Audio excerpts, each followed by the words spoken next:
Let's add more vocabulary to our fluids portfolio. We are now going to be talking about moving fluids, which is kinematics.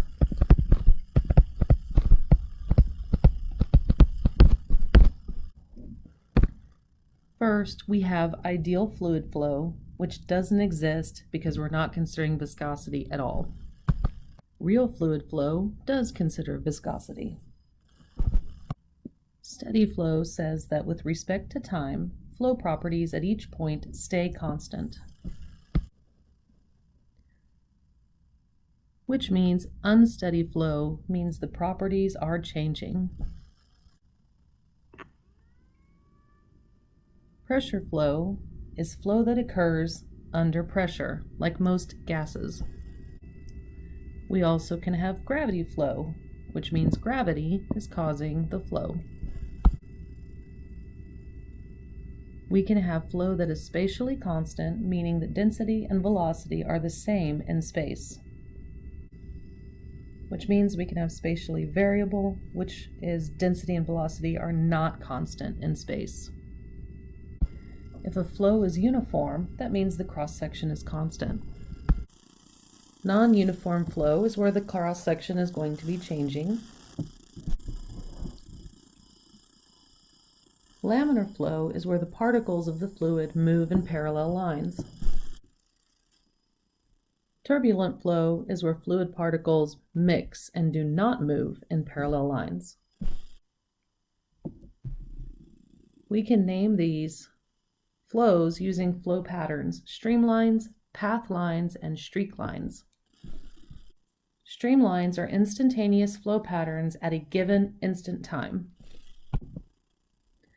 Path lines are a trace made by following one single particle through fluid flow. Last, we have a streak line, which is a trace made by continuous particles in a fluid flow. We have two ways to describe fluid in this class: Lagrangian and Eulerian. Lagrangian tracks the position and velocity of each individual fluid system, where Eulerian looks at the fluid as it moves in and out of a finite volume. We call that volume a control volume. The Reynolds transport theorem describes the relationship between these two descriptions. Calculating the rate of flow is going to first consider discharge, or the volume flow rate Q. So if we look at an instantaneous time, then volume flow rate is going to be the velocity V times the area of the cross-section A. This equation is based on a constant flow velocity over the cross-section. So if this is our velocity profile in blue, then this would be our velocity average over that section. Velocity in general slows down towards the edges due to friction. Mean velocity is going to be the average velocity rate acting within a system. So in laminar flow, the flow profile is a little bit more parabolic, a lot more narrowed, and so the mean velocity is going to be about 1/2 the velocity in the center of the pipe. In turbulent flowing pipes, the velocity profile is a little bit flatter, so our mean velocity is going to actually be closer to that velocity in the middle of the pipe. Then we have mass flow rate, which is the mass of a fluid passing through a cross-sectional area per unit of time. Putting that into an equation, we're going to get, as time approaches an instant, 0, density times volumetric flow rate is equal to mass flow rate, or density times the average velocity times the cross-sectional area of the pipe is equal to the mass flow rate.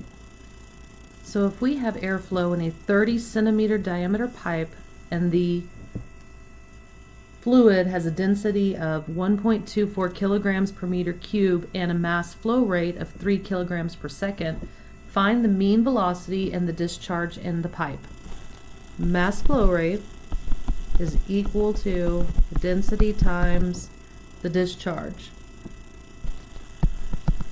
So our discharge is going to be 3 kilograms per second. divided by 1.24 kilograms per meter cubed. Flow rate 2.42 meters cubed per second.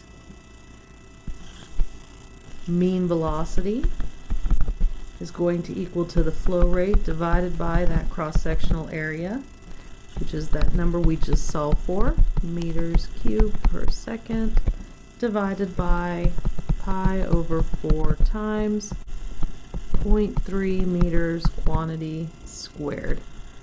Mean velocity will be 34.2 meters per second squared.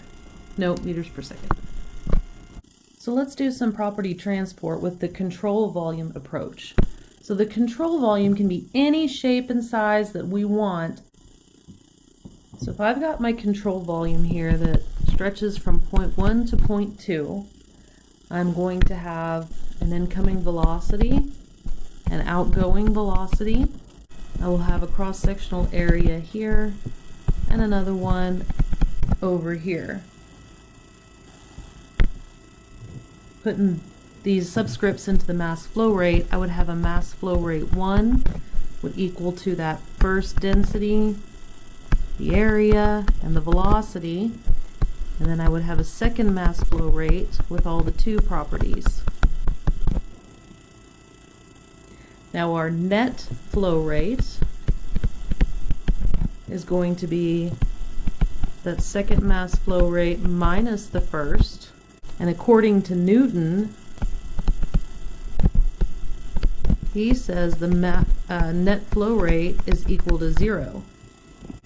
So that means I can set 1 and 2 equal to one another.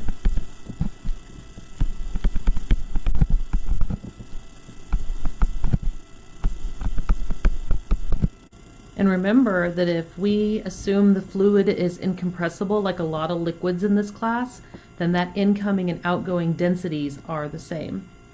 So putting this information into practice, let's say we have this pipeline here that goes from 150 to 200 millimeters, and it's got a gas flowing through it, and it has an initial density of 175 kilograms per meters cubed and an initial velocity of 18 meters per second. When it moves into the larger cross-sectional area, it has a new velocity of 12 meters per second, and we want to find that new density. This is obviously not incompressible because it's asking for a new density, but also because it's a gas, so that's not a good assumption. So let's use our mass flow rate. Density 1, area 1, velocity 1 is equal to density 2, velocity 2, area 2. I'm solving for density 2, so that is going to equal to density 1, velocity 1, area 1 over velocity 2, area 2. Plugging in the numbers we have, 175 kilograms per meters cubed times velocity, 18 meters per second, times area, pi over 4 times 150 millimeters squared, all over velocity 2, 12 meters per second, and then area 2, pi over 4 times 200 millimeters squared. I'm not going to worry about conversion here because all the units are dividing each other out as they're lined up, and then we have kilograms per meter cubed left, which is what we want for the density. Those are going to divide out too. So we are left with density 2 of that gas coming out is 148 kilograms per meter cubed. So we have a tank here that is open to the atmosphere, and it is being filled by pipes 1 and 2. Pipe 1 has fluid moving at 4 meters per second and has a 5 centimeter diameter. Pipe 2 has a flow rate of 0.01 meters cubed per second. That's a volumetric flow rate because the units are meters cubed instead of kilograms, which would be mass flow rate. Pipe 3 has a 7 centimeter diameter pipe. And you can see from my arrows, 1 and 2 are incoming, 3 is outgoing. Find the velocity of the fluid out of pipe 3. So our solution is going to be the net mass flow rate is equal to 0, where mass coming in is equal to the mass flow rate coming out. This time we have a liquid fluid, so we can assume incompressible, which means that all the densities are the same. So that changes, so flow in is equal to flow out. Density is constant. And with density out, all we're left with is V's and A's. So our flow in is going to be flow rate 1 plus flow rate 2, and that needs to equal flow rate 3. And our flow rate is going to equal to the velocity times the cross-sectional area. So we have velocity 1, which is 4 meters per second, times area 1, pi over 4 times 5 centimeters squared, plus flow rate 2,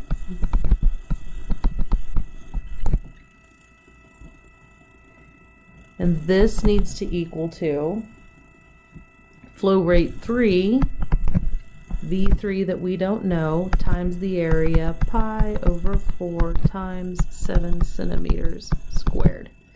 We've got centimeters and meters here, so let's convert. So we need to divide by 100 centimeters per meter.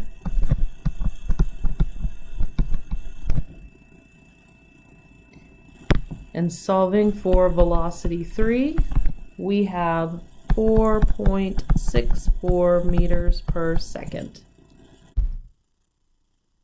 So we've talked about volumetric flow rate, mass flow rate, average velocity. So we need to finish it up with acceleration, which is the change in a fluid particle's velocity with time.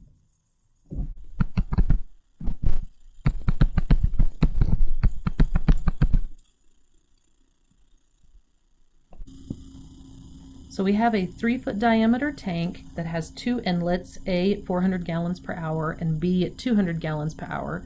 And we want to find the rate that the water rises in the tank. So if I set my datum here, I want to find that change, that rate of the change in height h. So solution, we're going to be using the conservation of mass.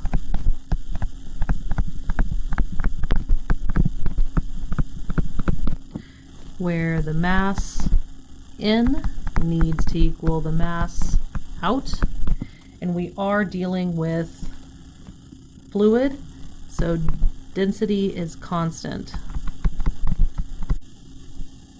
which means we can change our equation to flow in is equal to flow out, and our flow in is going to equal flow A plus flow B, because they're both coming in, which is equal to 600 gallons per hour. We don't like those units, we like feet and seconds, so let's convert. 600 gallons per hour. We're going to multiply by 1 hour contains 3,600 seconds, and 1 cubic foot is equal to 7.48 gallons. That cancels that. That cancels that.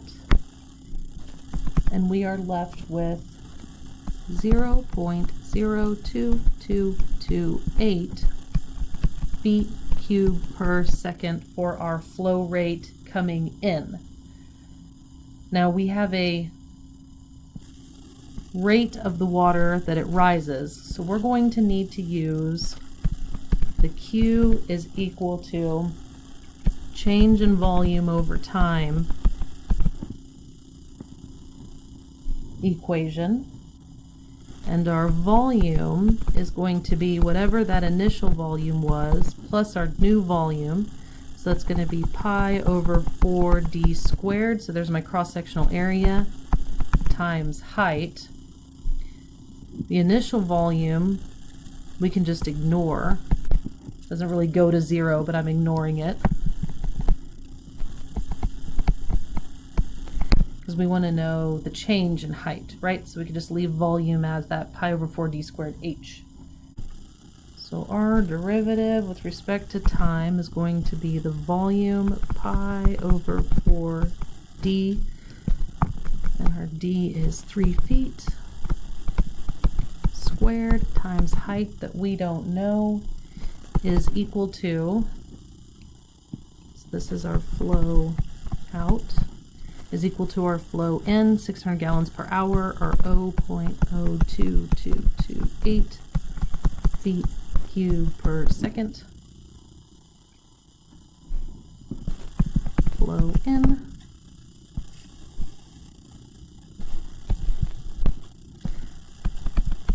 So finding that rate with respect to height,